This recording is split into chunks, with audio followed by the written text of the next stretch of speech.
ইয়ারজুল্লাহা ওয়াল ইয়াউমাল আখিরাহ।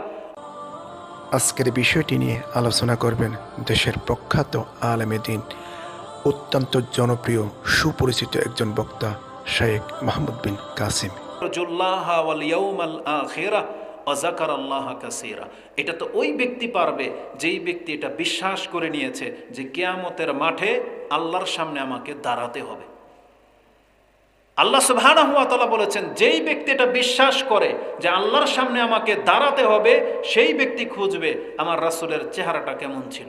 তো কি শিক্ষা দিয়েছেন? খাদ্যের আদব কি, পোশাকের আদব কি, ঘুমানোর আদব কি, তার ব্যক্তিগত জীবনের ইবাদত কি, কতটা আমল না করলেই না যে আমি জান্নাত হারাবো, অতটা আমল তো আমাদেরকে করতে হবে। আমাদেরকে যখন কেউ প্রশ্ন করে, কি প্রশ্ন করে জানেন?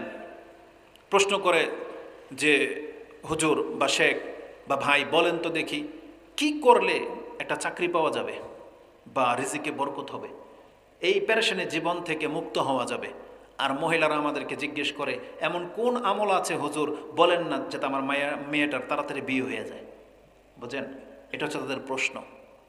সাহাবা একরাম কিন্তু রাসূলুল্লাহ সাল্লাল্লাহু আলাইহি ওয়াসাল্লামকে এই ধরনের প্রশ্ন করতেন না। আর যদি করতেন অজ্ঞতাবশত, রাসূল এটা কোনোদিন পছন্দ করতেন না। এমন একটা ঘটনা রয়েছে যেটা আপনি 723 নম্বরে পেয়ে যাবেন সাহিহ ইবনে হিব্বানের মধ্যে। একজন বৃদ্ধ লোক রাসূল সাল্লাল্লাহু অনেক সম্মান করেছিল, আকরামাহু। তখন রাসূল সাল্লাল্লাহু তাকে বলেছিলেন, তোমার যখন প্রয়োজন হবে তুমি মদিনায় একবার আইসো। তখন সে সাহাবী যখন মদিনায় আসছে তখন বলতেছে, সাল হাজাতাক, বলো তোমার কি প্রয়োজন আমি মিটাতে পারি।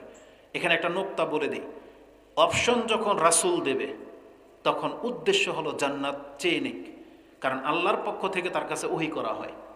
তখন ওই মুহূর্তে হয়তো সে জান্নাত চাইলে জান্নাতই পাইতো। তখন সে বলতেছে, না কাতুন নারকাবুহা ও আরাজুন বা আরজুন নাহালিবুহা ফি আহলি, আমাকে আপনি একটা উট দেন, যে উট দিয়ে আমি আমার পরিবার সহ ভ্রমণ করতে পারবো, আর একটা দুধের বকরি দেন যেটা দিয়ে আমরা দুধ পান করে খেতে পারবো। রাসূলুল্লাহ এত বেশি অসন্তুষ্ট হলেন বা রেগে গেলেন, তখন বললেন,